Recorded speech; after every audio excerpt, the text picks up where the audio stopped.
Hello, everyone. Patrick Judge. I'm from Hydro Quebec International.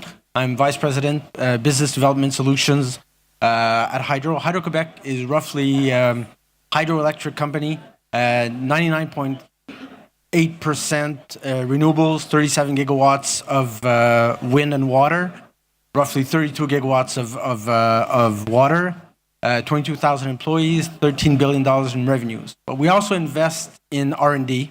And for 25 years, we've done advanced battery material research where we focused on lithium-ion research, batteries, and solid state.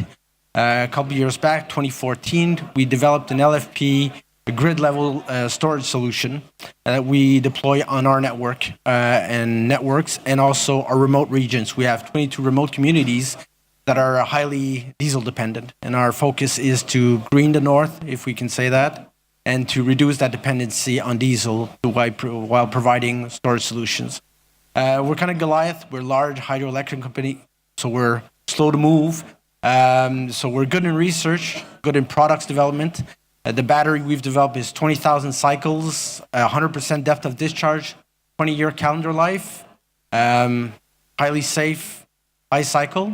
But to go to market, we partner with different companies, and Tugliq is one of the companies we chose to partner with. Laurent?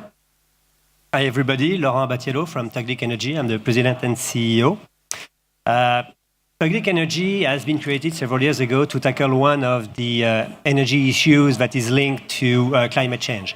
And this one is specifically the usage of diesel in remote microgrid or remote areas. So whether it is public or privately owned, whether we're talking about communities or industrial sites, that's exactly what we do, greenering and displacing diesel and replacing it with renewable energy.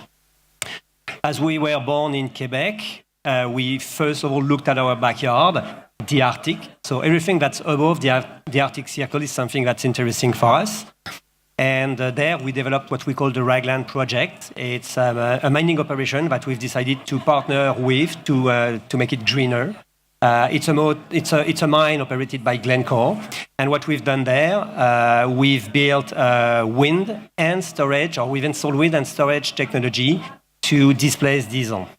This has been a great success. That site is an example of what can be done in terms of first of all, PPAs with private companies, how to get a win-win structure to get those deals together, for the financing structure as well, but also in terms of results with that specific project where we are displacing today 2.2 million of liters of diesel per year, and we are in the process of ramping up to 4.5 million of diesel per year that are not going to be burned in the Arctic.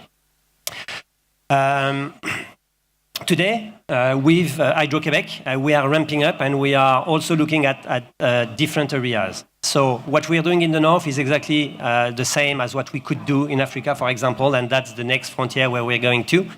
That site in the north is only accessible by boat or by plane. The same thing as an island, for example, so it's exactly fit for this type of landscape. And last week at the Climate Summit in Vienna, we signed a PPA with the Comoros. So the Comoros is one of the LDC, one of the least developed countries in the world. So we signed a PPA for a solar plus battery project aiming at greenering the energy generation on 2 of the 3 islands of the archipelago. And it's a specific project with several sites that are going to be developed in terms of solar and wind and storage. 5 sites to be precise, to balance the grid and also support the network. So what we're doing here, that project is partly financed. So we've got the support of the IRENA and the IFDB, so the African Development Bank. We're looking at the support from the World Bank and MIGA.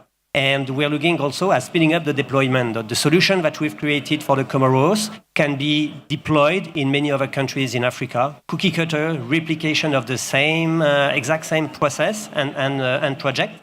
And for that, we need support of the DFI, so World Bank, African Development Bank, that we are hoping to secure here. We're already developing projects in Mozambique and Green Cape and Mali. So it's a matter of spinning up the replication of those projects in Africa. Thank you. Any questions from the audience? We have a couple of minutes. I have a question, and that is, you mentioned, I'm interested in you mentioned that it is replicable, and you can scale it up. I'm wondering, what do you see as the main barriers to scaling? You mentioned financing from the DFIs.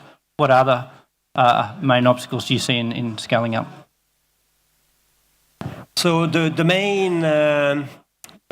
main stages in the development of those projects is, first of all, to identify the project and to get public acceptation of the support. So to get the support of the communities, the government, the local utilities, to get those projects validated. So it has to happen on the ground first, and then to get the financing. And financing is very tricky when you're talking about the least development countries. It's very difficult to keep the financing at a low cost, so that we can get the energy to the people who need it the most at a low cost. When you're talking about the Comoros, the interest rate down there is 25%. So if you're building a 30 million project at a 25% interest rate, you're never going to get affordable energy. It's going to be very expensive. So getting the right financing, getting something, a creative structure to finance those projects is key if we want the energy cost to be affordable for the people who are living in these islands. Do you see the customers of that energy being mainly industry or also end consumers, so residential? It really depends on the project, but we're working with both type of customers. Mining and industrial complexes are big customers. They're always in remote areas. They're hungry for power. And it's fairly easy deals to make. The structure is easy to compute, or the equation is easy to compute. It has to be a win-win situation. You have to decrease their cost, reduce their capexes, and get a stable, very stable solution so that the mine can operate. The same recipe for public projects, except that if you're in the least development country, the bankability of those projects is completely different. Yes.